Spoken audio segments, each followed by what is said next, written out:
I'm Barbara Beaumont, a member of Sierra Club. I'd like to welcome all of you tonight, the candidates, the audience, and those viewing this forum later on Iowa City Channel 4, North Liberty TV, and Coral Vision. Co-sponsors of this forum are 6 organizations with an interest in the environment.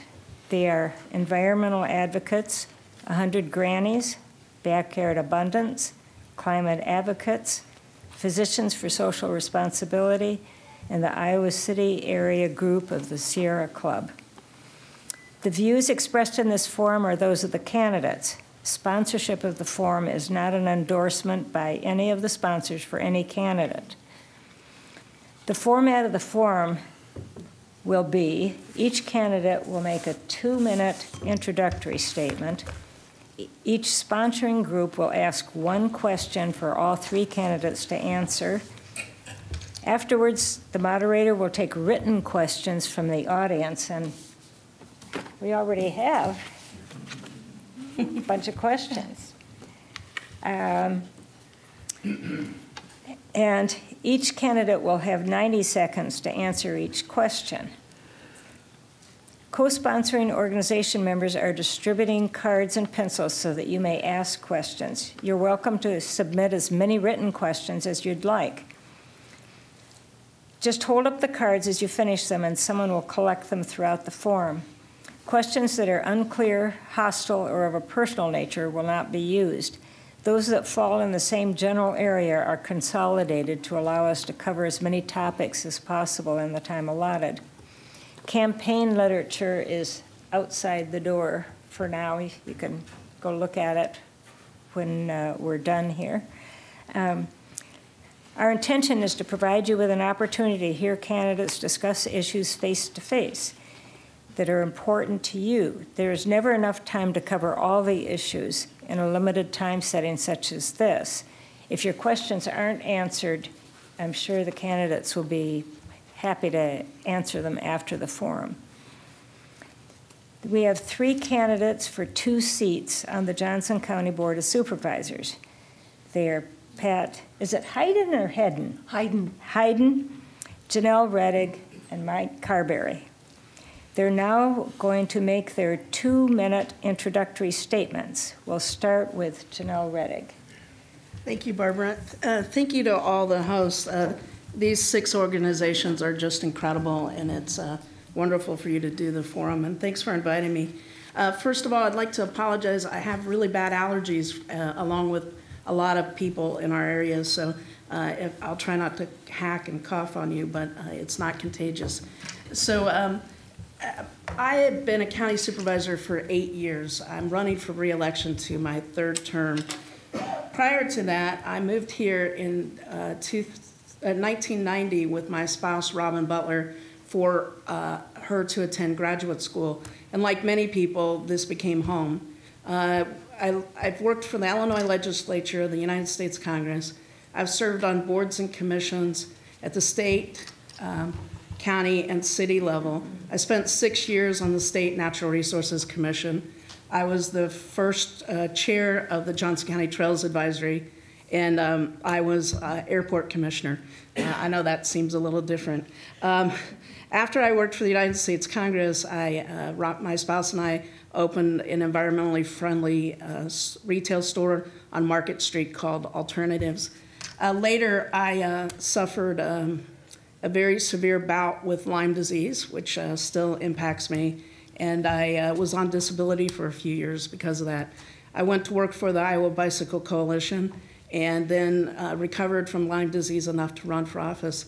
I've been very proud of the record that the Board of Supervisors has accomplished in the last few years on environmental issues, from solar to sustainability to greenhouse gas reduction. I look forward to your questions. I appreciate your being here.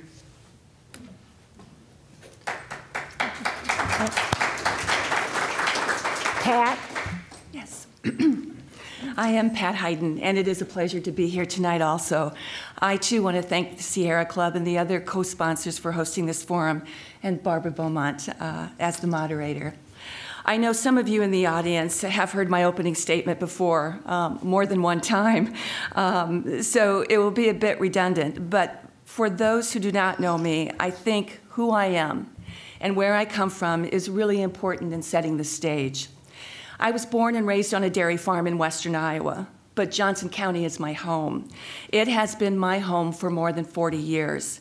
I raised my 2 daughters here, and I spent my entire professional career in Johnson County, retiring from Oak Knoll Retirement Residence in 2016 after 36 years of service, the last 21 as its executive director. My passion for public service really comes from my mom. She served as a Democrat on the Crawford County Board of Supervisors in western Iowa. To date, she has been the only woman elected to that county board and was one of the first women in Iowa to chair such a board. In 1996, Mom ran against Steve King in his first election for a seat in the Iowa State Senate. Yes, we know how that turned out. I often think how Iowa would be different if she had prevailed. Although she passed away in December at the age of 88, she continues to be my guiding light and inspiration.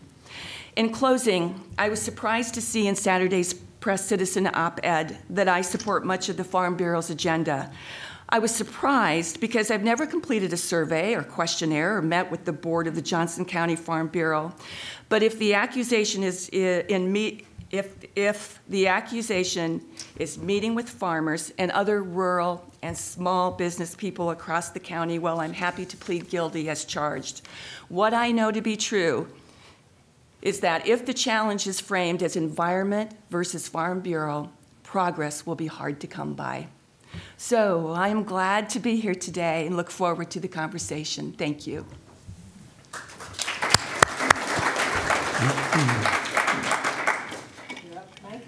Thank you, Barbara, and thanks to the Sierra Club and all the other sponsoring organizations. My name is Mike Carberry, and I'm just completing my first session on the Board of Supervisors. When you vote June 5th or before, you will choose between 3 human, not perfect candidates for county supervisor. It is your right to consider any criteria, but in the end, supervisors cast votes on policy, not just platitudes. I ask you to consider me as a candidate who decides and proposes specific policies when you cast your vote. In that wider perspective, I was an environmental advocate for 15 years before my election to the Board of Supervisors 3.5 years ago, and I still sit on the board of the Iowa Wind Energy Association, 1,000 Friends of Iowa, and the state chapter of the Iowa Sierra Club. I built coalitions to successfully oppose nuclear power plants and coal plants in the state of Iowa. We opposed the Dakota Access Pipeline and began the fight for clean water in Iowa. I enjoy bringing this experience home to make policy for Johnson County. Environment and renewable energy is my passion, and the county is greening its vehicle. We're greening our vehicle fleet. We've installed 5 solar arrays. We've initiated the Solarized Johnson County program to bring residential solar panels to residents at a discount price.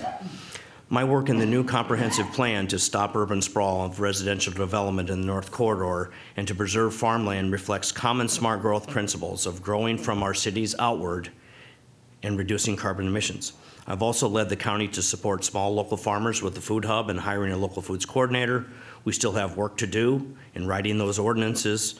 I support plans for the county poor farm that extend our trail system, create new affordable housing units, incubator farm plots, and beginning farmers.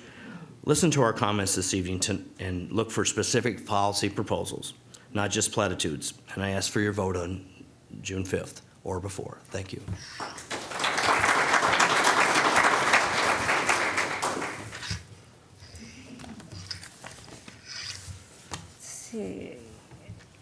The first question from a sponsoring organization will be from Sierra Club.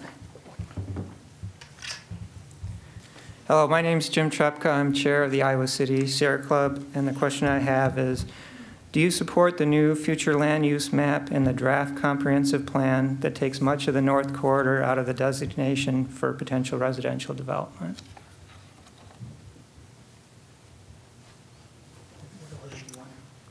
Okay, so Pat, you'll start first. Sure. I guess I'd start by saying that I have been attending the supervisors meetings since October, and that's been really, really great for me. And the comprehensive plan has been a high point of discussion throughout the whole time I've been attending. What's very interesting to me is that the supervisors have not voted on that plan yet, have not voted on the land use plan. Actually, there is a public hearing on May 10th. And I'm really looking forward to attend that hearing because this would be the first or maybe the second time that the public has a chance to make comments about that plan. And I'm very interested in hearing what the public has to say about that. Personally, as I've listened to the conversation, I would support a land use plan that is similar to the existing one or with a footprint that is larger than the existing one. Two reasons why I say this. First, the Planning and Zoning Commission met and discussed this, and they really recommend that the plan stay the same. Also, the Comp Plan Committee, which has been meeting for the last month and a half, 2/3 of that committee recommends that the plan stay the same or that the footprint be enlarged. Those are bodies of people that have spent a lot of time on the plan, and I really respect their recommendation. But again, I'm looking forward to the public conversation on May 10th. That's Thursday, and it's at 5:30 p.m. Thank you. Mike? Well, yes, I support the future land use map and the comp plan. It's been many, many hours of input from many, many people, multiple hours of input from the public have taken place. The comp plan committee met many times, the planning and zoning. The board met multiple times with the planning and zoning, our PDS department. Did I get everything I wanted in that plan? No. Did Janelle? No. Did any of the supervisors get everything they wanted? The answer is no. Good public policy has to do with listening, evaluating, sometimes making compromises, and I think that's what we've got in this comp plan. This new comp plan basically protects farmland, it protects natural areas. It is it the best? No. Is it the worst? No. It's somewhere in between, and that's what maybe good policy is. It's the best for the public. And so I will go on Thursday night, listen to the public forum. We have many, many different proposals to evaluate, and we will, after the public hearing on Thursday, maybe next week or the following week or at some point, we'll vote on the comp plan. But everybody has had the chance for a year and a half to give input. And so I support the process we've gone through, and I look forward to a great comprehensive plan, which will be the county's first. Thank you. Janelle? This probably won't make the Sierra Club very happy, but I believe in the public process and the transparency of the process, and I believe it would be disingenuous, if not unethical, for me to weigh in on the comp plan until the public hearing's been had. I think that people have a right to express themselves and to give us information. I think at the beginning of the comp plan was a very good process. There was a lot of input, but then the Board of Supervisors took over, and the advisory committee, the Comprehensive Planning Committee, were handed documents and wordings and maps, and planning and zoning also. And while they have tried to weigh in, the board had even shortened their time to weigh in on it. And so I think it's really important that the public hearing be had and that the people don't expect us to have already made up our minds before we get there. Having said that, I think that this is a good effort on our first comprehensive plan, but we need to balance growth into areas that are of low quality or lower quality farm ground. This has some problems with the master matrix in it. I'd urge you all to read it with unbiased eyes and come Thursday and hopefully the next Thursday and weigh in on your thoughts on it. When I vote, I will be glad to explain my vote, but until then, I think it's best that I listen to what the public has to say. The second question will be from environmental advocates. Thank you very much, and thanks for being here with us tonight. My name is Sheila Anji, and I'm representing environmental advocates as a board member. My question is, many of us in Johnson County have had the opportunity to live in other parts of the country or even other parts of the world. And as Janelle opened with, we do have so much to be proud of here in Johnson County. There are also many examples of leadership in other counties throughout the United States. So please demonstrate your knowledge of leadership in environmental policy by describing a county with a specific program or policy that you think would serve Johnson County well. Thank you.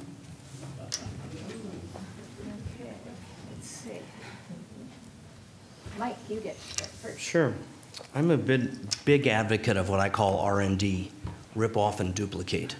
And then you look at other counties where somebody is doing something well, and you bring it back to Johnson County, and you put the Johnson County spin on that.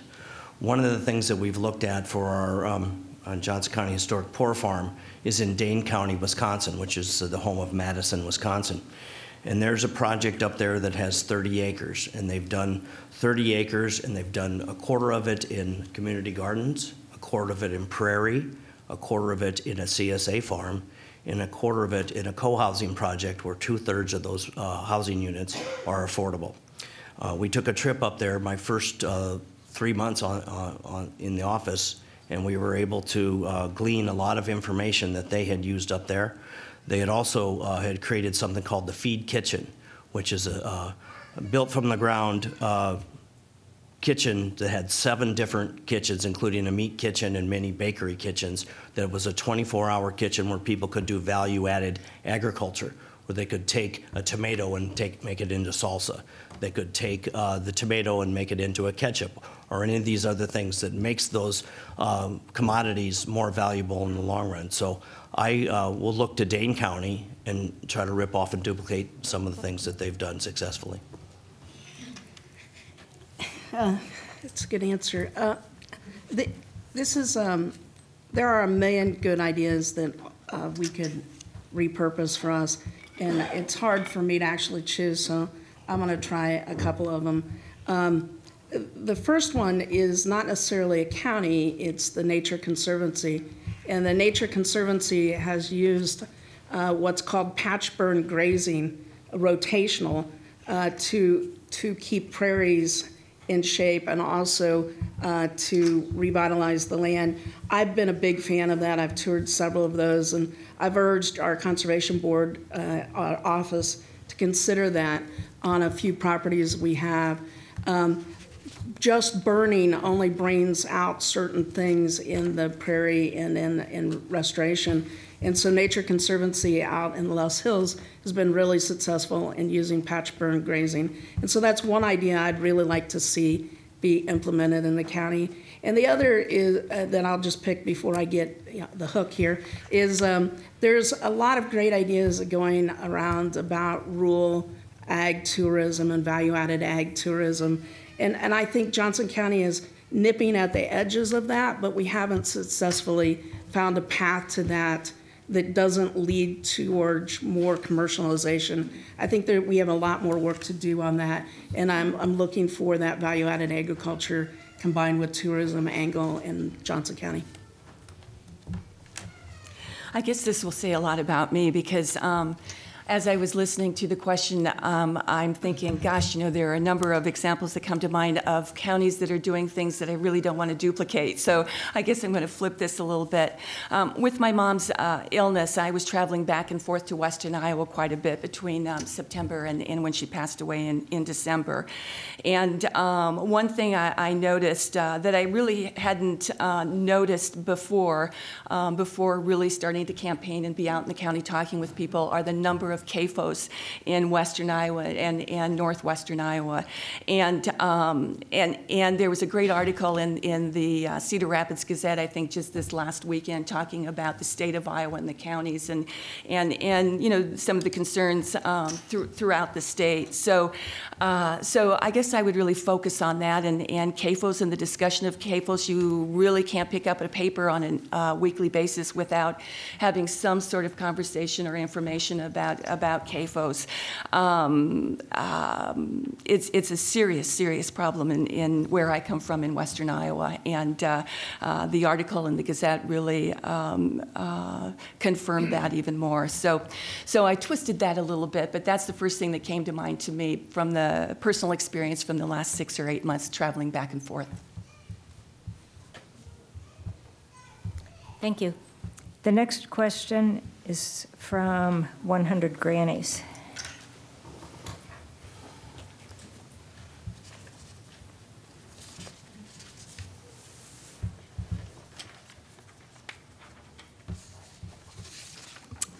Hi there, I'm Miriam Kasha of 100 Grannies for a Livable Future, and that was a beautiful segue for my question. Thank you. I'm happy to see you all here tonight. We have a lot of work to do in this state, and these folks are going to help us. So I prepared 2 questions in case somebody took the other one away. I may come back with it later. So the one I'm going to ask goes like this. The proliferation of CAFOs in Iowa is a huge threat to our health, our water, and our food supply. Can we count on the Board of Supervisors to take action beyond begging our state officials to do the right thing, which they never seem to do? Sometimes we have to put ourselves on the line to stop injustice and harm to our planet. So my challenge to the Board of Supervisors is, are you willing to draw a line in the sand and take a stand on this really critical issue in Iowa? Is it me? I think it's mine. I think it's. It doesn't really. You're right. It doesn't matter, but I'll be happy to go. Well, this will just get me in trouble. I hate CAFOs. I don't want to be around them. I don't want to be anywhere near them. We already have too many in Johnson County, and that's enough. I believe the master matrix is flawed. We've only had 1 application since I was there, and I said deny it. It doesn't matter how they score. The whole system is flawed to the producer's point of view. I've supported the moratorium on CAFOs. I'm happy to ban CAFOs. It's one of the reasons I'm really ban them until the state can take action, until water quality is improved. It's one of the reasons that I'm very worried about changing the definition of farm in Johnson County, because what they want to do is put CAFOs on smaller and smaller acres and be ag exempt for doing that. And I hope we'll get into that later. But absolutely, I'd rather deny it, do everything we can to fight it through planning and zoning and get sued, and try to win on a public opinion point of view. I'm just not willing to open the door to more CAFOs in Johnson County. I'll do everything in my power to block them and to stop them. We have way too many CAFOs in Iowa, and I think we have 47 in Johnson County, and that's 47 too many. So I think that we all can agree that CAFOs are an environmental concern. And remember, I grew up on a farm, and I know firsthand about animal waste and its effect.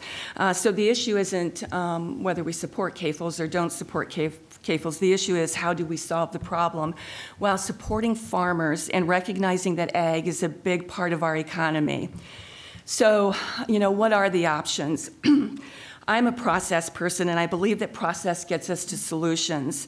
The process for CAFO permits is broken, specifically the master matrix. There are 400 points possible, and the applicant only needs 200 or 50% to be granted a permit. Now, something's wrong there. Any school that I went to, any evaluation that I've given, or my kids, anything, 50% is not a passing grade. And it's interesting, as you look at the matrix, there are more points earned for a truck turnabout than for things that will really help the environment. So I certainly propose a timeout on any new CAFOs until that master matrix is fixed. To do that, all the stakeholders need to be a part of the discussion and the solution. So this is a great question, and it's right in my wheelhouse. I've led the county to sign on to 2 moratoriums, one with the Iowa Citizens for Community Improvement and one for a group called IARA. And one asks for a moratorium till the master matrix loopholes are fixed, including the 50%, including the self-scoring, including the different size loopholes, You only have the master matrix if you're over 2,500 hogs. If you're between 1,250 and 2,500, it's a manure management plan, but under 1,250, it's sky's the limit. You can do anything you want. The DNR found 5,000 CAFOs last year that were undocumented, and basically those were the ones that were under 1,250. We have 23 million hogs on the way to 30 million. What that means is that each of those hogs produce 7 times as much solid waste as a human. So you do the math, multiply 30 times 7, and that's how much more hogs waste that we have here than humans. I've traveled the state, given a speech I call Pork in Politics, asking for politicians to take a political stand against the commodity groups, against the Farm Bureau, and to have the courage of their conviction to stand up, make the polluters pay. We have the worst water quality in the country. It's getting worse, not better. Voluntary has not worked. We need politicians and public servants to stand up against hog and hog crap, period. The fourth question is from Backyard Abundance. And it's long and complicated. It's not too bad. I'll pass those out. Okay. So they can look at it. Okay. It is long and complicated. Yeah. Hi, I'm Mike Fallon. I'm a project manager with Backyard Abundance. Our 2 co-directors, Jen Cardos and Fred Meyer, couldn't be here today. So we worked together to come up with a question. And I like to provide candidates with writing because sometimes it's hard for me to memorize a giant question. This is not huge, but it has different points to it, so I'll read it. The 2017-2018 strategic plan of the Johnson County Board of Supervisors, adopted February 9th, 2017, lists funding as a potential obstacle to the promotion and expansion of opportunities for local food enterprises. It shouldn't surprise you that Backyard Abundance is interested in local food production. In the wake of massive funding cuts at the state level and subsequent emphasis on the diminished budget, how would you fund the programs that foster local food production, sustainable agricultural practices, environmental education, and community gardens in Johnson County? Please provide specific examples of programs that you would vote to fund and programs likely to receive little to no funding in the foreseeable future.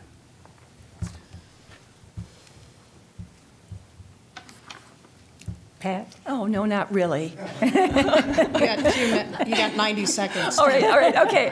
Not even 2 minutes. All right.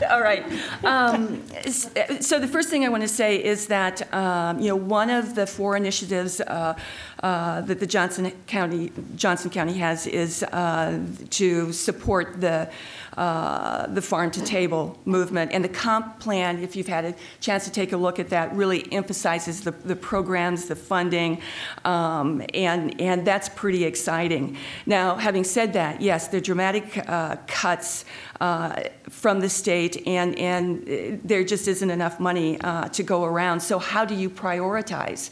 I unfortunately can't be very specific about that, but again, I go back to I'm a process person, and it's really important to reach out far and wide and listen really very, very carefully as we prioritize those programs that we're going to fund, and even those programs that we're not going to be able to have complete funding for. It's a difficult thing. It is a very, very difficult thing. But the county's initiatives have embraced this, and we've got to figure out what we can do going forward. Excellent. So the answer to this is show me your budget. You can tell people what you value, but then you take a look at their budget and you really determine what they value. Our strategic plan has 4 planks. One of them is the crisis intervention. The second is local foods. The historic poor farm is a third, and fighting poverty is a fourth. Local foods is self-evident. Historic poor farm, we're doing a lot out there. Hunger, it's fresh and local foods. 3 of the things we've already funded in this year's budget, we put approximately $90,000 into a food hub, which is allow for the distribution of local foods to industrial kitchens like schools, like the university, like anybody else that buys food on a larger basis, so local food producers can spend more time producing local food and less time marketing them. We've rehired a full-time local foods coordinator. And we've also then, one of the things included here was community gardens. We have, at the historic Poor Farm, we've already had community gardens out there last year. This is the second year. A group that was called the Iowa Valley Global Food Project, who has now changed their name to the Global Food Project of Johnson County, is growing on about 3.5 acres. And they grew about 4 tons of food last year. And in their second year of growing, I think they will grow a lot more as they've learned the intricacies of the farm, and the land has gotten a little bit better as they've conditioned it after 1 year. So look at our budget. There's local food in it. So Food Hub, Local Foods Coordinator, Iowa Valley Global Food Project, Grow Johnson County, using county land.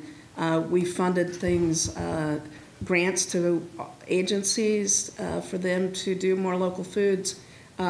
We've also, in this year's budget, will be funding Goodwill, who's doing a soil oil project that will bring jobs for people with disabilities.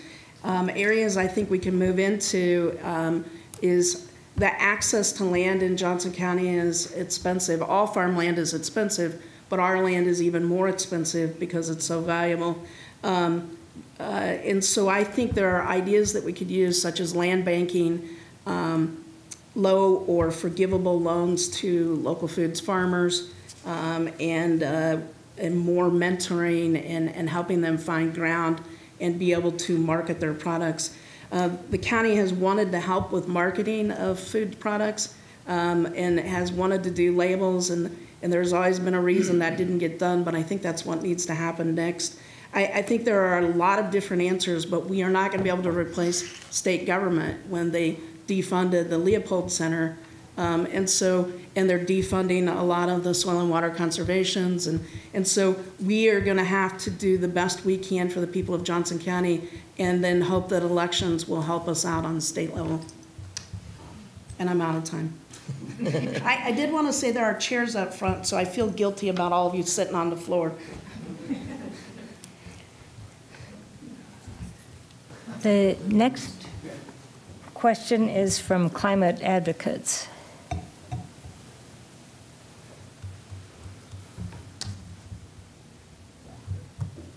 No question from Climate Advocates. The next question is from Physicians for Social Responsibility.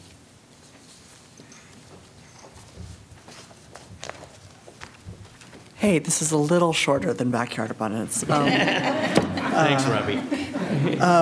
But not a lot. So one way of combating climate change is through making a lot of electric car charging stations available, and another way of combating climate change and also adapting to climate change is making solar canopy, or sort of installing solar canopies in parking lots. So these are like, roofs basically in the parking lots that have solar panels on them. And that helps deal with heat, reduces the need for car air conditioning because the cars don't get as hot. It helps adapt to increasing temperatures as climate change happens.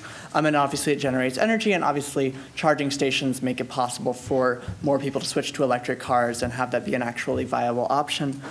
So assuming that you think these are good ideas, how would you move forward on these ideas, especially in the wake of the probable end of the sort of solar subsidy, the tax subsidy from the state government, and also how do you work with local businesses to move that beyond just county property, but also sort of into the county as a whole?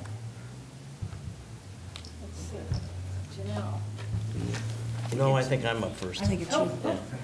Okay, this is an interesting question because I just visited a solar carport today at Pleasant Valley Golf Course, and I was out there and I took a whole bunch of photos because I'm very interested in this. It's a discussion we've had at the county level. We have done 6 solar arrays at the county. A few of them are done with the power purchase agreement. Our latest one where we're installing now is an outright purchase. We've done, bought into a solar garden. We're now leading a Solarize program, which is a group purchase program. We have greened our fleet. We have one pure electric, well, pure electric, it's an extended range hybrid EEV Chevy Volt. We have charging stations in the county. I own an electric vehicle. Supervisor Freeze owns an electric vehicle. We have one in the fleet. As we are moving forward into the fleet, we are buying more. We're actually in discussions with the city of Iowa City to provide EV charging stations. The city is looking into it, and we're sitting at the table with the city of Iowa City to see how we can expand EV charging network to not just the employees and the staff of Johnson County, but to the greater public. The solar subsidies may be going away. Elections have consequences. If this is something that concerns you, I would talk to your elected officials, but more than likely, I think I would change who your elected officials are at the state and local level, make sure that they support the EV charging and the solar that we all need and we all want to fight climate change, which is the largest issue of our generation. All right. Solar has been something I've been really passionate about. When I first became a supervisor, we actually invited Iowa Renewable Energy in to talk to the county about things they could recommend to us for solar. We were slightly ahead of our times when they were kind of pushing us to solar water. Actually, the jail we currently have had solar water on it. I bet you didn't know that, but the project was allowed to deteriorate. So solar carport on the employee parking lot has been a passion of mine. We even bid it out. And we didn't get any bids on it because we were kind of ahead of our times for the size of project we wanted to do. Eagle Point Solar has recently told me they now know how to do the frame for the solar carport, and I still want to do that. We're providing about 25% of the administration building from solar, about 10% of HHS, 25% of the West Campus, and the new solar arrays, 2 of them, which are going on the roof of ambulance, will provide up to 50% of that building's electrical needs. That's because we're building a LEED standard building. We're only nipping at the start of this. There is so much more to be done, including more electric vehicles and the ability to use solar to charge those electric vehicles. I'm very excited that the county has established a renewable energy sustainability fund that reinvests in itself so that we always have money to fund these projects, and look forward to a lot more in the future. 90 seconds. I really wanted to make a point and commend the county for its work in solar energy, and I would really say that the county has been a front runner and probably even nationally on that. So kudos in that. It's pretty exciting, and the electric car fleet that the county is using, lots of good things. I think as far as charging stations and additional solar panels, as we look throughout the county, of course, it would be really important to continue strong partnerships with the cities and towns throughout the county. I also think that we need to remember not just to stop at solar, but of course the wind energy and geothermal. The Spring Street addition at Oak Knoll, the last project that I oversaw before I retired, it was a $45 million project, and we installed geothermal. And it was 62% more efficient than standard heating and cooling system, and they're saving about $40,000 a year. And on top of that, we received a $950,000 rebate from Mid-American. So I think kudos again to everything going on with the county as far as solar, and I think that's just the beginning as we move forward.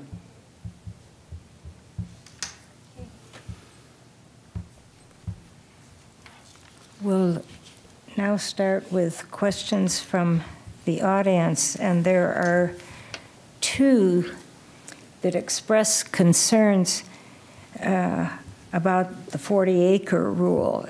It says, how can the board allow for small farms but still make sure it doesn't open the way for sprawl or the proliferation of CAFOs? And the other one is, well, I guess it's about the same with the comment, we don't want to become like Washington County. So It's me. It's you. At this point, those two questions are really important together because there is nothing prohibiting anyone from farming in Johnson County on 1 or 2 acres. We do farmstead splits. You can rent land, you can cash crop land. People can do that. The thing that people want is to be ag exempt so that they can build a house without building permits and inspections, or buildings without following zoning regulations. And that is the problem, because the calling farms more than 40 acres has prohibited urban sprawl and has prohibited CAFOs from all small acreage. If we just unilaterally change that, we will open the door to all of that.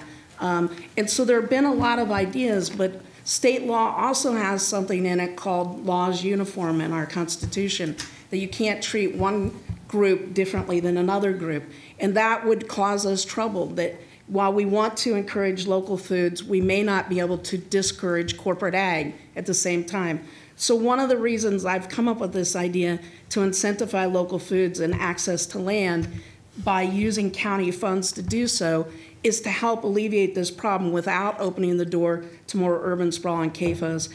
We need to talk about this more and flesh it out, but we do not need to jump in without playing devil's advocate, because if we do so, we could make a mistake that we will regret for generations. Here's another complex problem with a lot of moving parts, and it really is difficult. What I struggle with is, again, I go back to one of the strategic initiatives of the county, and also the comp plan, which again is just filled with an emphasis on local foods and wanting to embrace local foods. And so so we've got that on one end, but then there's the frustration of the small farmers, Farmer Kate, Carmen, who want to be identified as farmers, and how do we work with the ag exemption and those moving parts and complicated issues. But that's the imbalance for me. We're almost just giving them a real big bear hug, but just not quite, because they're not being able to do what they want to do, and that's not a criticism. It's again it's an example of complex problems, and being sure that everybody's at the table trying to figure out what's the best thing. But again, that's what I struggle with. How do we make this work? So. The 40-acre rule is a serious issue, and I ran 4 years ago on making Johnson County the local foods capital of Iowa. And I've known Farmer Kate for many years and many of the other local farmers. But that problem with sprawl and CAFOs is the issue. And as my supervisor friend, Lisa Green Douglas, says, therein squats the toad. And so the state and the federal government define agriculture or a farm as by using the Schedule F for your taxation. And that's if you have $1,000 of income or more. But and $1,000 is quite a bit. And so some people, once they start to farm, say they got 5 acres and they've built a big mansion on it and they've got 1 acre of strawberries. And after a year or two, they say, oh my God, farming is hard. It's hard work. And so they stop farming that. Then all of a sudden you've got a 5-acre grass farm, and that's urban sprawl. And then there's the issue with putting the CAFOs on it and stacking them up like cordwood.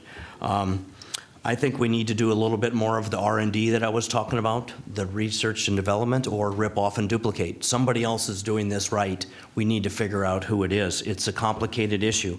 One of the ideas that my friend Kurt Fries, also a supervisor, supports, and I like it as well, is that maybe we grow local foods in the villages like Morris and Frytown. And then if they stop farming, then all of a sudden you've got a house that's already in a village next to, it's a kind of a suburban area, a small town, and that might work. So we have to be very open and take a look at a lot of different options. There's no easy answers to this problem. Okay, we'll change the subject to bicycles.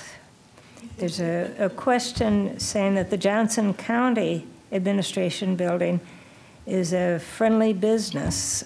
work site? What would you do to promote active transportation in Johnson County?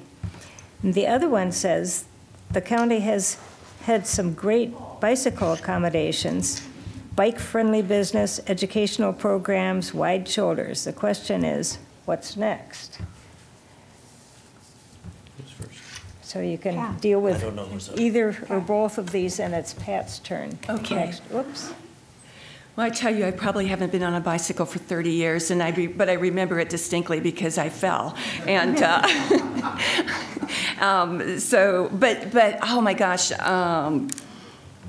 know, I think that as I've been campaigning, lots of younger people have asked about, you know, why, you know, what's here for me? What's here for me? And you know, I talk about a lot of things, but what they're really interested in are the bicycle trails and the hiking trails, and it's pretty exciting that again, you know, the comp plan wants to interconnect all these trails, not only neighborhoods to neighborhoods, but communities to communities. So it really is an exciting thing. You know, one big audacious goal that I certainly would promote, and many people have done this over the years, is rail service, and people are talking about specifically the Crantic from Iowa City or Coralville to North Liberty. And I just really think that's very exciting. It all comes down to money, and do we have enough money, and how are we going to make it work? But at some point, we're going to have to do it. And we all have been on 380, and it doesn't matter what time of day or night. It is pretty scary, and the carbon footprint is just unreal. So I think Johnson County has done a great job with bicycle paths and trails, and then looking at a rail system that could really contribute to Johnson County.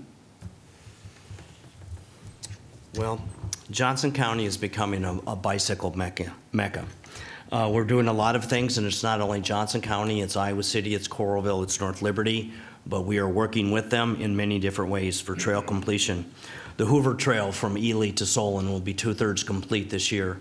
The Mahaffey Bridge Trail will be completed from Mahaffey Bridge, the reservoir, into North Liberty. We have purchased the land from Solon to West Branch to complete that Hoover Trail. And Coralville will be completing the Cedar or Clear Creek Trail all the way to 8380. We're also working then with Iowa County and Cedar County to help complete their trail corridors, and so trail completion, it will be a huge thing. And then the missing piece of that will be the Herbert Hoover Highway. Well, we'll have wide shoulders on that. It's a very dangerous place to bike, but one of the things we'll also do is, as we build Herbert Hoover Highway, we're building it with enough right-of-way for a separated trail. So once those are all completed, you'll have a virtual triangle with Cedar Rapids, Lynn County at the top, Cedar County and Iowa County on the corners, and everything in the corridor will be completed. We're a destination for gravel, for single track, for mountain biking, and for trails. We need more and better and straighter commuter bicycle corridors, though, and that's the next thing we need to really focus on with our communities. So I, along with my spouse, own 14 bikes. So and it's a long story, and it'll take more than 90 seconds. But we're avid cyclists. Cycling saved my life after I fought Lyme disease, and so I'm very passionate about the topic. I'm also very impatient, and so when you're building trails and connectivity, it takes time. And I've been rather you keep thinking, I need that tomorrow, but finally a lot of things are coming into place, and the next couple of years will become even more of a cycling destination. We already have a lot of bike commuters in our urban area, but not from every city. It's not safe in certain areas to get here, and so I think in that regard, we need to keep working with the cities to make cycling safe and to make all users comfortable. I'm comfortable riding down Burlington Street. I bet most of the people in this room would not be comfortable doing that. And so we need to make that. But what comes next is beyond bicycling. It's rail. It's electric vehicles. It's I hope, a regional transit authority.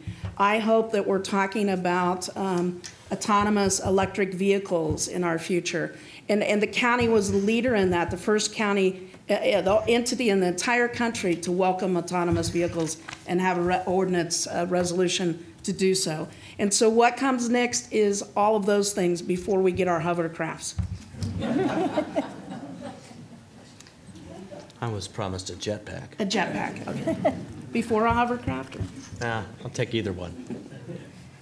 The next question is Johnson County may be proud of its nickname, the People's Republic of Johnson County, but being isolated from other counties in Iowa.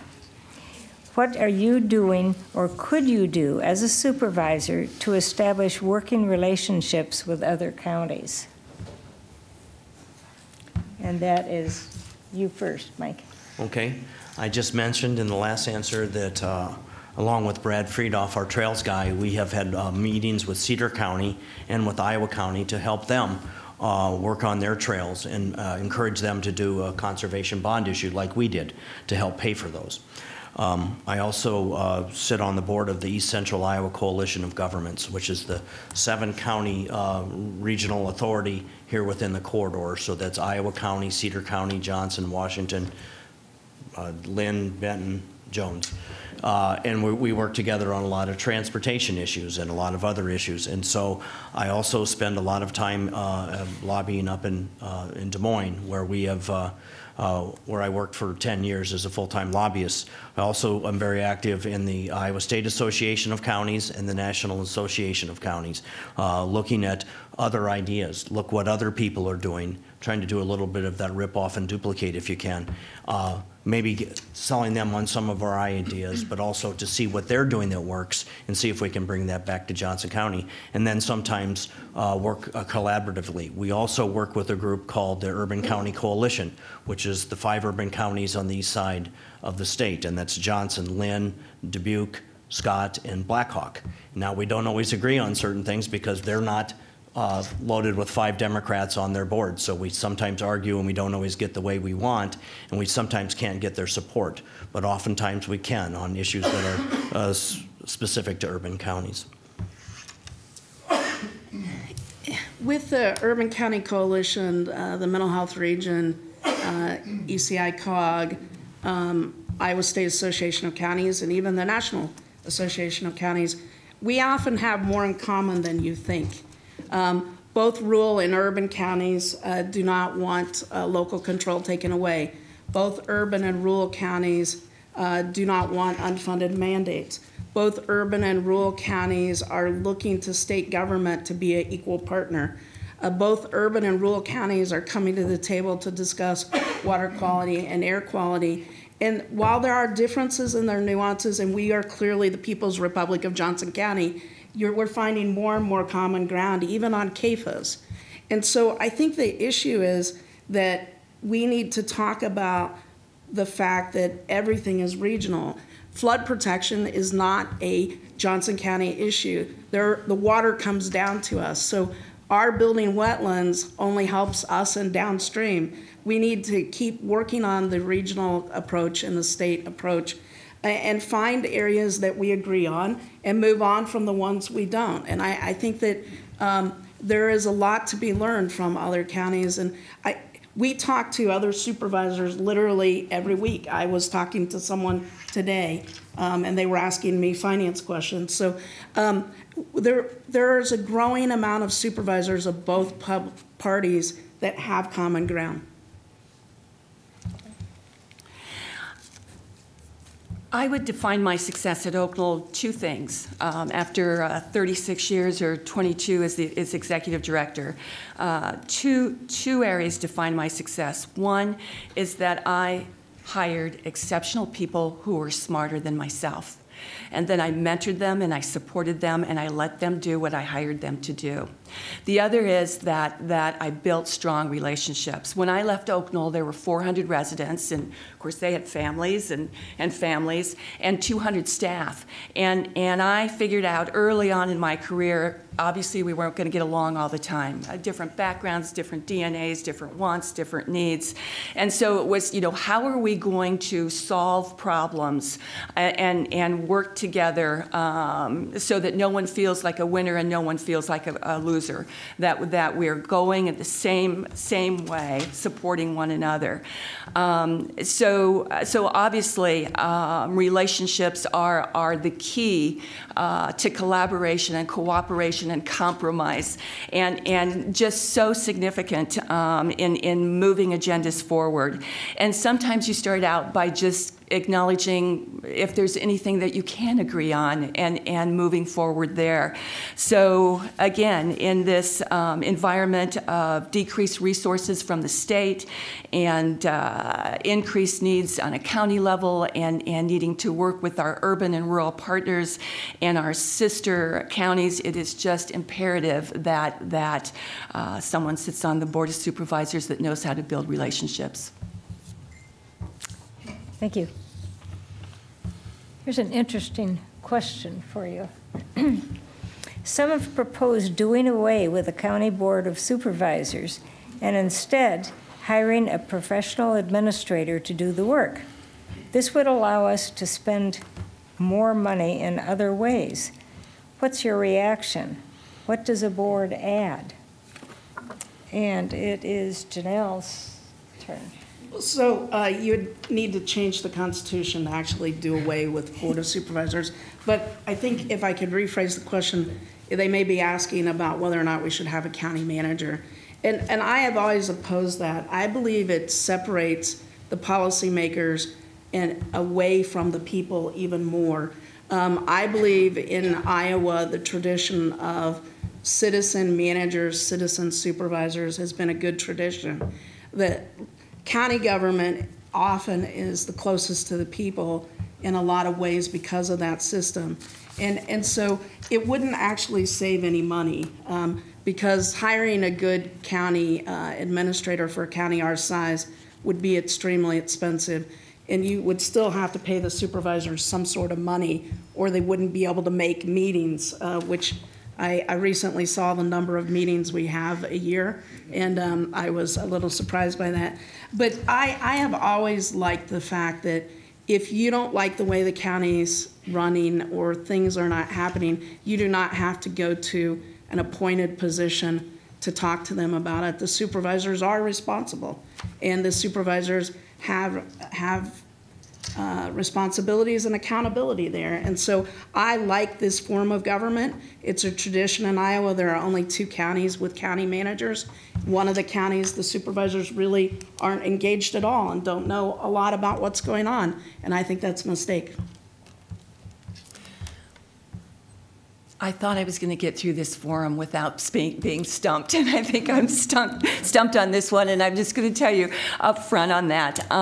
So, that's an interesting question, and again, thinking about that, but then I think about Lynn County that went from 5 supervisors to 3 supervisors, and how that works and the reason for that.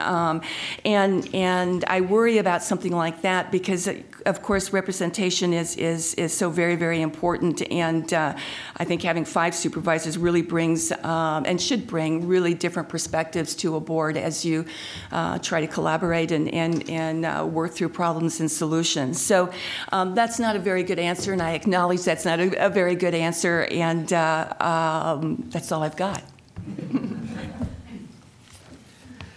Well, we have 5 county managers right now, and we work, I think, considered 3/4 time, but I know that I've tracked my time. I know Janelle's tracked hers and the other supervisors, and we're paid at 3/4 time. I think there's not a week that I've been a supervisor that I haven't worked at least 40 hours, and borderline 60 on most weeks. So we're the policymakers that are responsible to the voters.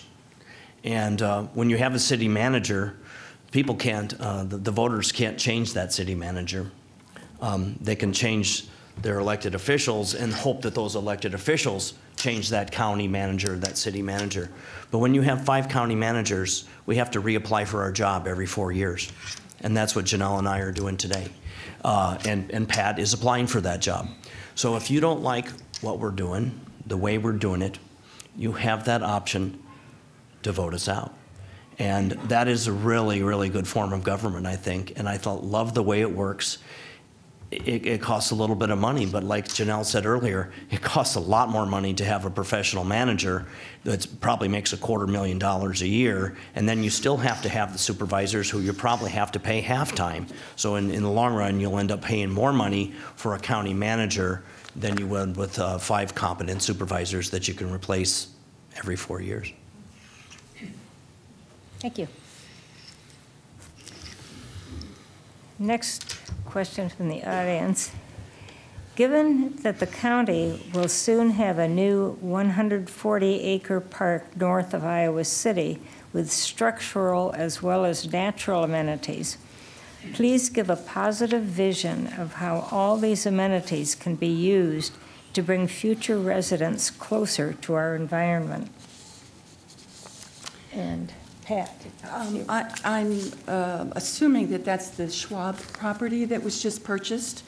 And I know that there was a lot of discussion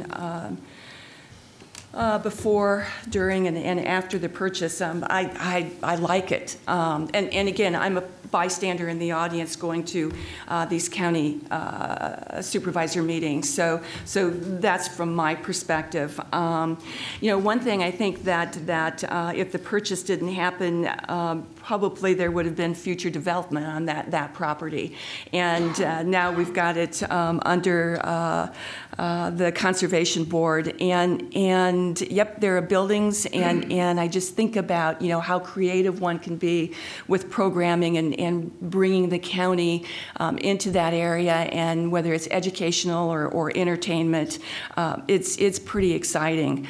And again, I just think that even with all the discussion that took place before, during, and after, it was a good thing. The Conservation Board did its homework, and they have a great track record, and I'm excited to see what that looks like in the future. So it's approximately 100, just a little less than 33 acres. There's a lot of things that we can do out there. The first thing and the most important thing is there's over 100 acres of pristine hardwoods with trails, and it's most of the invasives have already been removed from that. It also adjoins properties that Burr Oak Land Trust own, their Big Grove facility and their Big Grove addition. And so those trails can connect to those 2 properties, and then it also connects with the Corps of Engineers property that takes it all the way to the reservoir, and many more miles of opportunity to hike. The facilities or buildings out there, a lot of them can be, one of the things that I think we're lacking is a really good environmental education center that's closer to the city. Lynn County has a couple. One of them is run by a nonprofit, but they also run one at Wiki Uphill. Ours at Kent Park takes too long to get out to. It's all the way in the back of the park. It takes students over half an hour to 45 minutes to get there. It's not the greatest location. So this would be a better location for educational, also historical education on the history of environmentalism, the history of Johnson County, and the history of the environmental movement. There's all sorts of things that can be done out there. We just have to think big and think outside the box a little bit, because it really is a fantastic opportunity for us. 10 years ago, I co-chaired the Conservation Bond Initiative that the funding used by this property is being used. Never once were the voters told it would be used on buildings and infrastructure, an event center, a catering, houses, barns, et cetera. I believe it broke trust with the voters, and I believe that the purchase was unwise. I believe that it will cost us a lot of money, up to $200,000 this coming year and every year thereafter. To have an event center, if that's what the county wanted to do, it should not have diverted money from wetlands, woodlands, and prairies to do so, and it shouldn't be in that location. This is on a 2 chip seal road that are already at capacity, and on a rock road dead ending into a neighborhood. that is the last place that we should be encouraging people to come to for events or educational center or big youth. Last place for camping, the last place for anything else. And so it's really hard for me to see why this was a wise purchase. The 80 acres of woodlands were a wonderful purchase. I wish we would have taken the leftover money and spent it on more woodlands and prairies. But for the county to spend Conservation Bond Initiative money that was never envisioned by the voters and wasn't part of the referendum for this purpose is something that I'm embarrassed by. And so I hope that we don't regret this for generations. Thank you. Let's see, here's a short and sweet one to think about.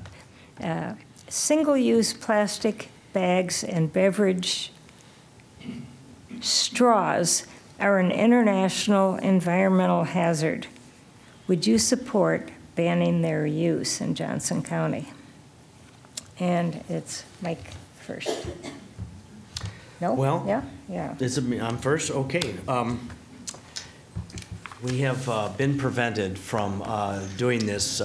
When we raised the minimum wage a few years ago, we upset a lot of people. And what happened was not only did they pass a law up in Des Moines last year that preempted our right for local control on the minimum wage, they also threw in a little bill that prevented us from banning any sorts of containers, like plastic bags or to-go food containers in any way. This was brought to you by our friends at the American Petroleum Industry and Stuart Iverson, who was a full-time lobbyist, former Speaker of the House up there.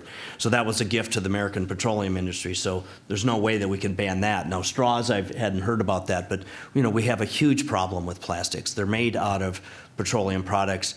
The gyres, the big plastic islands that are in our oceans are big and getting bigger. They're killing fish, they're killing birds. We really need to reduce the amount of plastic we use.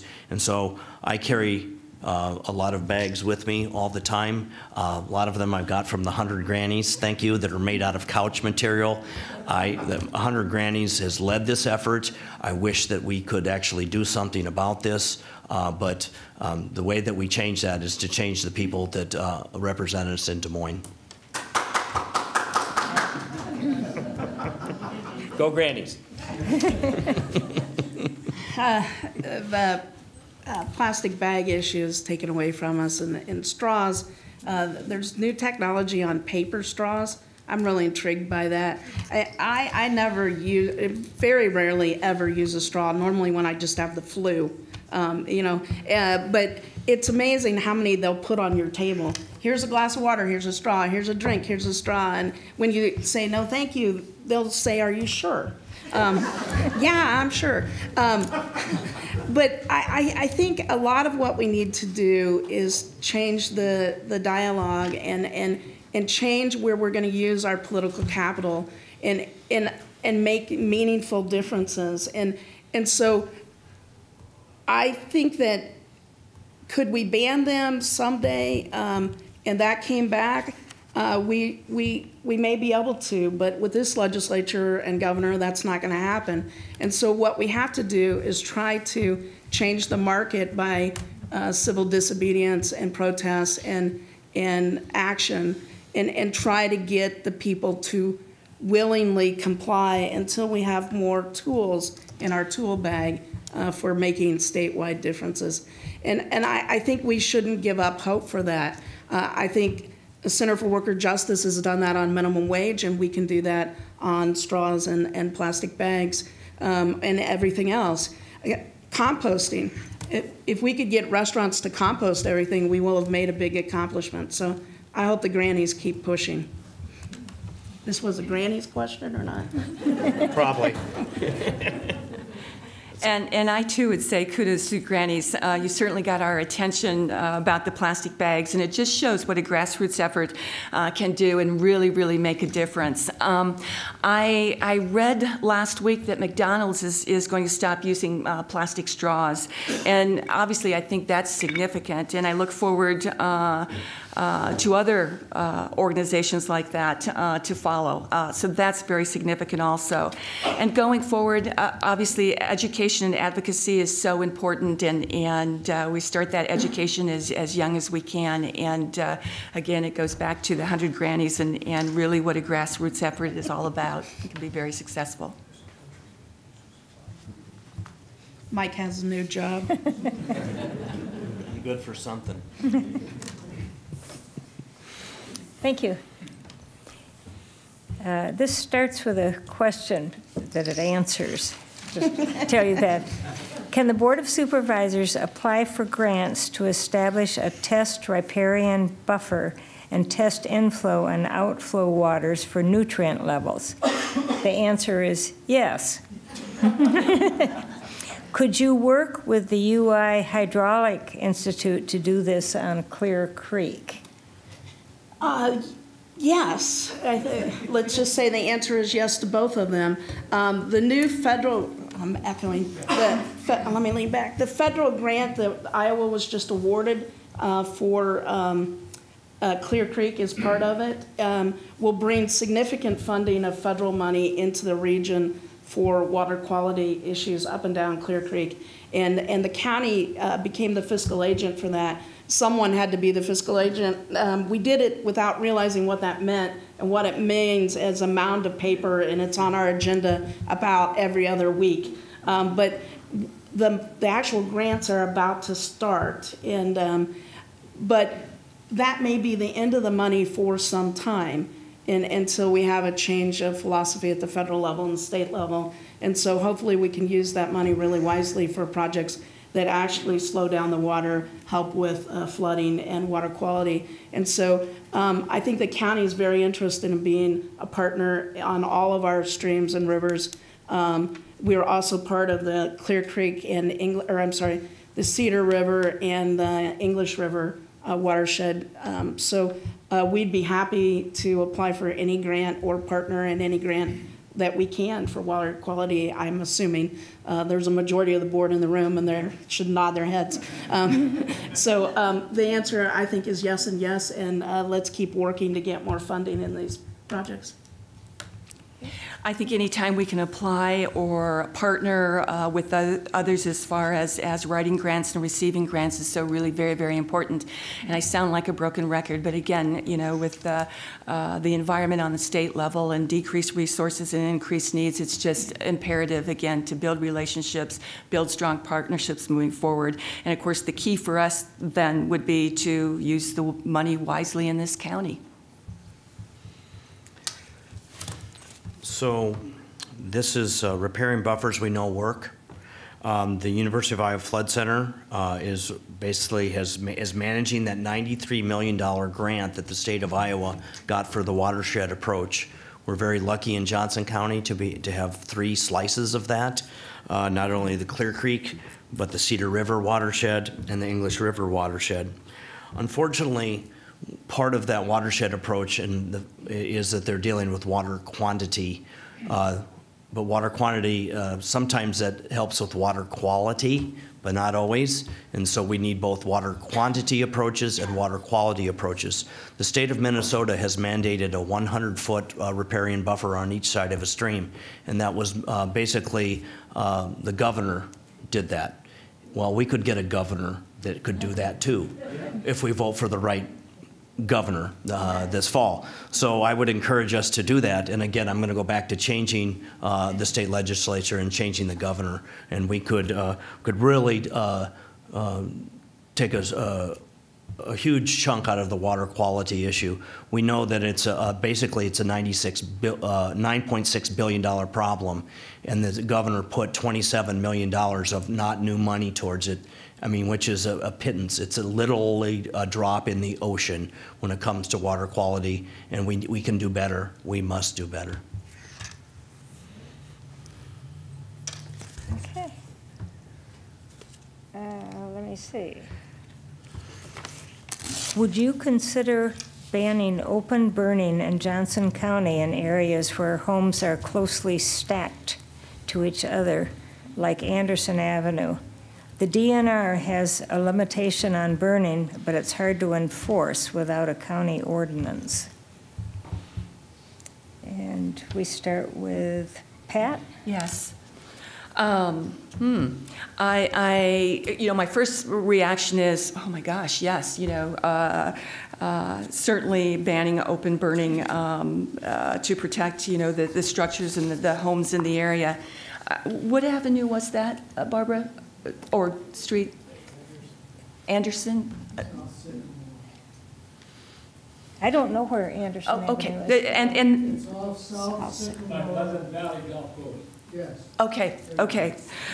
And I'm not familiar with the current ordinances, and so and I would certainly need to look into that and DNR to probably make a more informed comment on that. But my initial reaction is, gosh, that's something that we certainly should be open to discussion. So I grew up in the country in Benton County, and people burned a lot of stuff there. They burned their garbage, and I just think of the toxic fumes that had. But we do prairie burns. We do, we burn things for natural areas. So we have to be very careful about what a burning ban would look like. I'd like to see us stop burning just piles of wood. I'd like us to stop burning trash. We have the landfill. We have composting there. We have the city now picks up compost at the curb. That's an amazing thing. Thanks to Jennifer Jordan for that. We could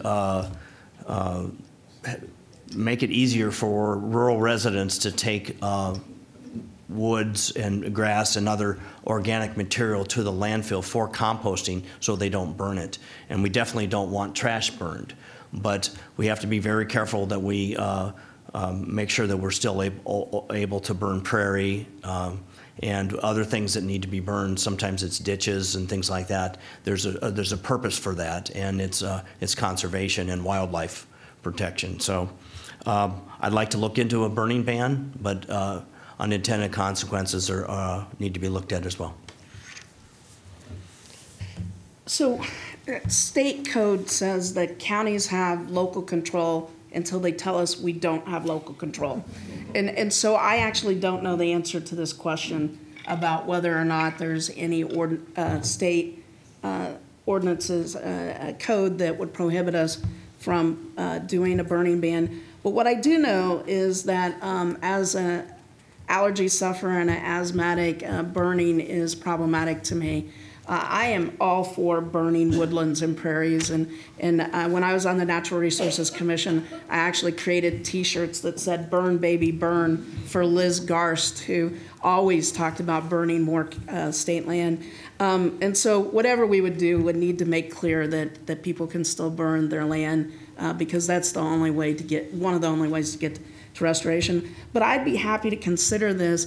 I was really disappointed that the new intersection at 380, they were bulldozing all the trees and scrub brush into a gigantic pile and burning it right on the interstate.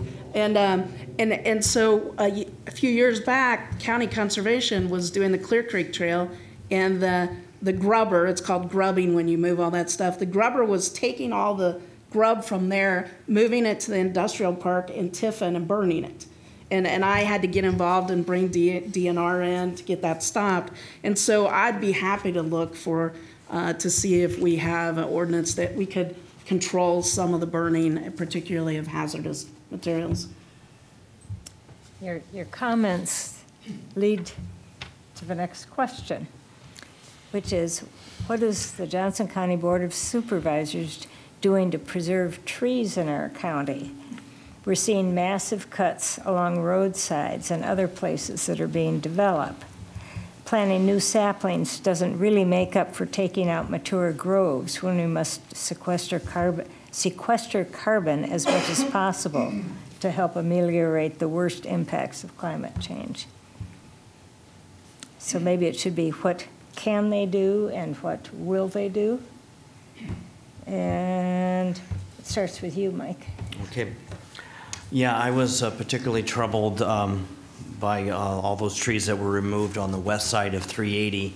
last year, and thousands of trees were taken out and put into huge piles and then burned. A lot of those trees that are coming down are in city limits. That one happened to be in the city limits of Tiffin. I'm not sure, the county has sensitive areas ordinance. The city of Iowa City has a sensitive areas ordinance. But I'd like to see the sensitive areas expanded to those municipalities where they're taking out a lot of those trees. We do woodland mitigation. We do wetlands mitigation. If you disturb wetlands or woodlands, then you have to do a replacement, either on-site mitigation or off-site mitigation, and it's normally in multiples of the acres that you take out. You take an acre of woodlands out, you need to do a multiple of it, sometimes 4, sometimes more, of additional woodlands and planting. Growth obviously sometimes is an issue, and sometimes we're building in places where there's a lot of trees. And one of the things we need to do is stop taking out the trees and then naming the streets after those trees. So I've always fought urban sprawl to protect to protect farmland and natural areas, and I will continue to make that fight. I think that the county has created the sensitive areas ordinance before I was a supervisor. When I became a supervisor, they had enough votes to do stormwater management. And then I think after Mike got there, we were able to make sensitive areas and stormwater management apply to all subdivisions unless we waive it, which is more rare than you would think. And so when things are rezoned, I think we can increase those ordinances and make them stronger and make them be on site.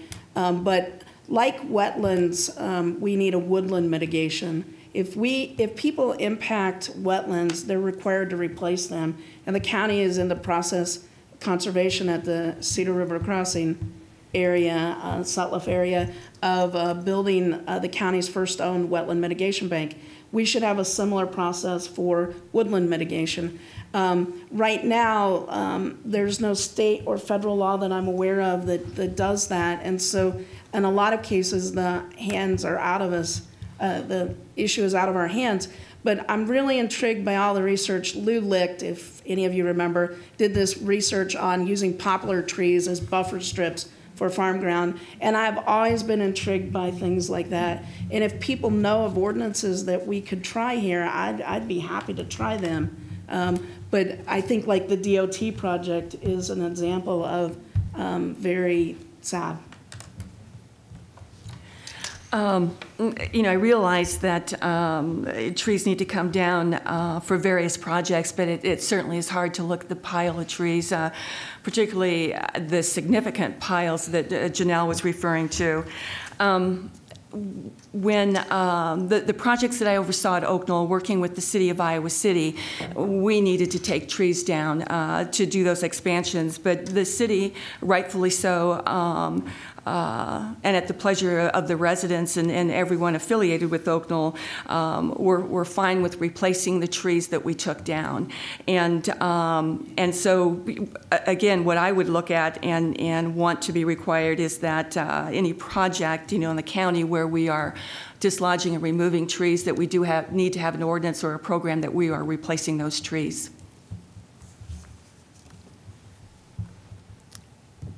I think we've got time for closing statements. 90 seconds. And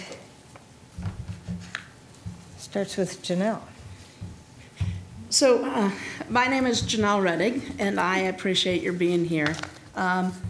Elections, I keep hashtagging, hashtag elections matter, and that's the facts. It takes sometimes people that are courageous, sometimes people that are innovative, creative, willing to go out on a limb to lead a county that's like this, where the citizens are so active and engaged and have so many ideas. I'm proven, my track record is strong on environmental issues, conservation issues, every issue, affordable housing, of poverty. We didn't even get into any of those topics, but I'm a liberal, I'm innovative, I'm a leader, I'm stubborn, and I want to get things done. I'm not here to fill a seat. I do have an agenda. It's important to me that I have a to-do list. There's so many things I still want to get done. A CIT center, more affordable housing near the county. I want to reduce the county's carbon footprint even more than we have. I want us to restore the courthouse and the poor farm. And so I really would appreciate your vote. The election started today, voting started. I'm told Travis had to leave apparently, but 200 people voted, and that's a good start. But we need a lot more people to vote, and I would appreciate your vote on or before June 5th. Thank you for being here. With the current political climate on the state and national levels, it is imperative that we on the county level do better and be better. We must be at our best. There is no room for infighting. Yes, we must be at our best for all the people we represent. It's not about taking a stand. It's not about being right above all else. It's about making a difference. Good public policy is very hard to find these days, so this is the time to set aside personal agendas and focus on problem solving. There are so many complex issues, and we've talked about many tonight, and although immediate solutions may not be found, we must make progress. And that's what I will bring to the board. I am a strong and experienced leader, and I know this county is served best through collaboration with all of our urban and rural partners. I will facilitate cooperation, compromise, and common sense. I will provide strong fiscal management and prudent use of resources. I will encourage open and honest discussion. I will treat county staff with respect and support professional development, mentoring, and leadership opportunities. In the inspiring words of President Obama, one voice can change a room. I am that voice. I respectfully ask for your vote on or before June 5th, and thank you all for being here tonight. It was a real pleasure. I'm Mike Carberry. I'm looking for re-election for the county supervisor, and I'd like to thank the Sierra Club and the other groups for sponsoring this forum, to all those attending in person or watching. Not only am I a Democrat making a difference, but I've also been a justice fighter all of my life. I was born a fighter. My mother and I both almost died in childbirth, and I've been fighting ever since. I had a 15-year career fighting the fossil fuel industry in big ag, and I won some big battles, and I continue to fight others. I continue to fight for justice of every kind, for economic, social, environmental, and racial justice. I fight for economic justice by fighting for a livable wage with inflation indexing, affordable housing, ending homelessness, food insecurity, and transportation for the working poor. I fight for social justice by making Johnson County a welcoming county to all, regardless of who they are. I fight to end the stigma of mental illness and for a CIT center. I fight for environmental justice by stopping urban sprawl, preserving ag land and natural areas, by making Johnson County the local foods capital of Iowa, by supporting sustainable ag and clean water, expanding renewable energy, and for a connected county trail system. I fight for racial justice by fighting hate crimes, decreasing disproportionate minority contact, and encouraging community policing. I fight for those who don't have a voice or whose voice is marginalized. I'm willing to fight the good fight for the common good. I have the courage of my convictions, and I've never backed down from a fight. You want me fighting for you, so I need you to fight for me by backing my campaign for re-election. Find out more at carberryforsupervisor.com. I humbly ask for your vote and support. Thank you. Thank you. Thank you to the candidates, City Channel 4 for recording and distributing the forum proceedings, and the audience. We encourage each of you to get involved in your community and the political party of your choice. We also encourage you to vote on June 5th or before. Thank you and good night.